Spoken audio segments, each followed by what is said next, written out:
మొన్న నేను అడిగిన నర్సింగ్ కాలేజీలో ఆ ఉద్యోగాలు ఏదో నర్సింగ్లకు స్టాఫ్ నర్స్ ఉద్యోగాలు ఇస్తే ఆ నర్సింగ్ ఆఫీసర్ ఉద్యోగాలు ఇచ్చి ఆ రోజు మా ప్రభుత్వమే ప్రారంభం చేసింది. ఎగ్జామ్ మేమే పెట్టినాము, రిజల్ట్ మేమే ఇచ్చినాము, సర్టిఫికేట్ వెరిఫికేషన్ కూడా మేమే చేసినాము. మీరు కేవలం ఆర్డర్ కాపీ మాత్రమే మీరు ఇచ్చిండ్రు, సంతోషం. మరి మీరు గ్రూప్ 1 ఉద్యోగాల నోటిఫికేషన్ను ఫిబ్రవరి 1వ తారీఖు ఇస్తామని చెప్పి ఎన్నికల ముందు చెప్పినారు. అన్ని పత్రికల్లో ఫ్రంట్ పేజీలో ఫుల్ పేజ్ యాడ్లు ఇచ్చారు. మరి ఆ ఫిబ్రవరి 1 నాడు గ్రూప్ 1 నోటిఫికేషన్ ఇవ్వండి అని చెప్పి నేను అడిగిన. దాని మీద చెప్పకుండా మళ్ళీ ఏదో మేము కుళ్ళుకుంటున్నామని ఒక గోబల్స్ ప్రచారం. అరే చేసింది చెప్పినాం, నువ్వు ఇచ్చిన మాటని గుర్తు చేసి ఆ నోటిఫికేషన్ ఎప్పుడు ఇస్తావు అని అడిగితే దాని మీద వాళ్ళకి సమాధానం లేదు. ఇలా ఎన్ని అబద్ధాలు ఆడినరో మనందరికీ కూడా తెలుసు. అరే మేము వస్తున్నాం రాగానే మొదటి సంతకమే 2 లక్షల రుణమాఫీ అన్నారు.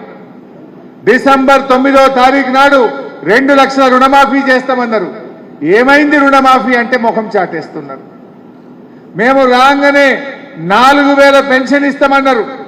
మరి ఎందుకు ఇస్తలేరు పెన్షన్? పెన్షన్కు దరఖాస్తు కావాలనా?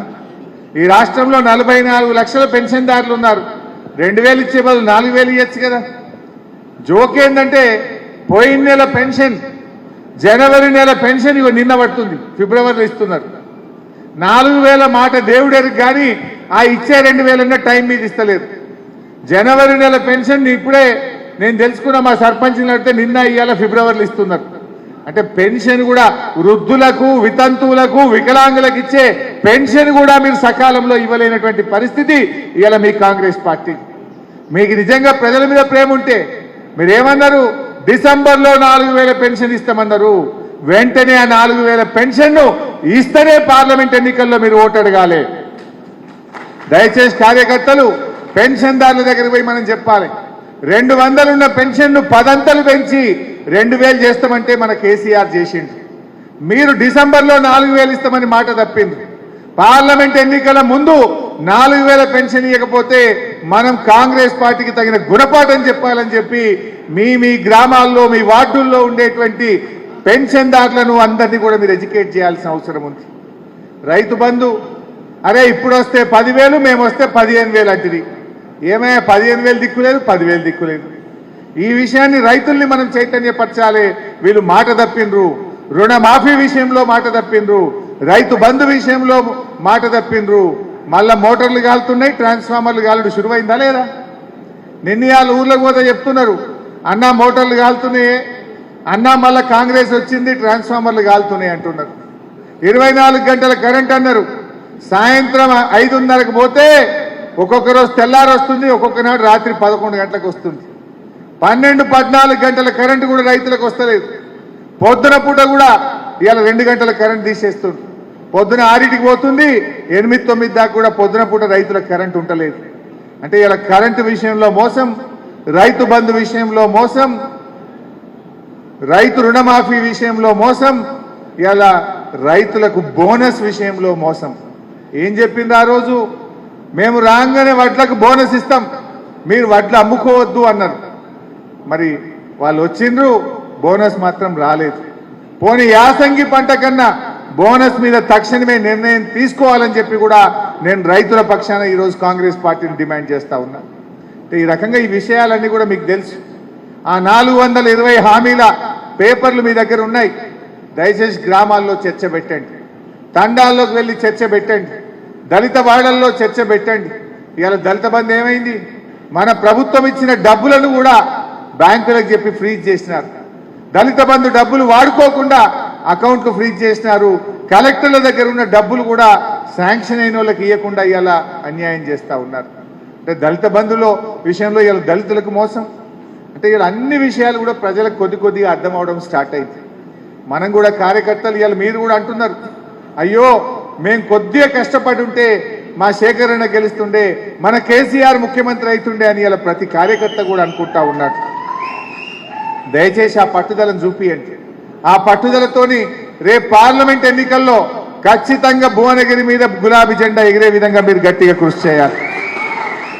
జరగదంటూ ఏముండదు. పోయినసారి గుర్తు తెచ్చుకోండి, అన్ని ఎమ్మెల్యేలు మనమే గెలిచినాం. ఎంపీ పోయిందా లేదా? ఎమ్మెల్యేలు అన్నీ గెలిచినా పోయినసారి మనం ఎంపీ మిస్ అయినాం. ఇప్పుడు ఎమ్మెల్యేలు వాళ్ళు ఉండొచ్చు, ఖచ్చితంగా ఎంపీ మనం గెలుస్తాం. మీరు పట్టుబట్టే గెలిచి తీరుతాం. దానికి మీరు గట్టిగా ప్రయత్నం చేయండి. ఇలా బీజేపీ వాళ్ళు కూడా వాళ్ళు ఇలా అక్షింతలు ఇవ్వచ్చు.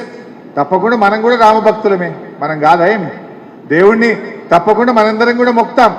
కానీ ఈ రాష్ట్రానికి ఏమి ఇచ్చిందో చెప్పాలి. ఈ రాష్ట్రానికి వాళ్ళు ఇచ్చిన హామీలు ఏందో చెప్పాలి. వాళ్ళు చేసింది ఏమన్నా ఉన్నదంటే 7 మండలాలు గుంజుకున్నారు, లోయర్ సీలేరు పవర్ ప్రాజెక్ట్ గుంజుకున్నారు. ఇవాళ కేఆర్ఎంబీకి మన ప్రాజెక్టులన్నీ కూడా వాళ్ళ పరిధిలోకి తీసుకొని మనకు అవకాశం లేకుండా చేస్తూ ఉన్నారు. చేసిందైతే ఏమి లేదు. అందువల్ల ఈ తెలంగాణకు శ్రీరామ రక్ష మన బీఆర్ఎస్ పార్టీ.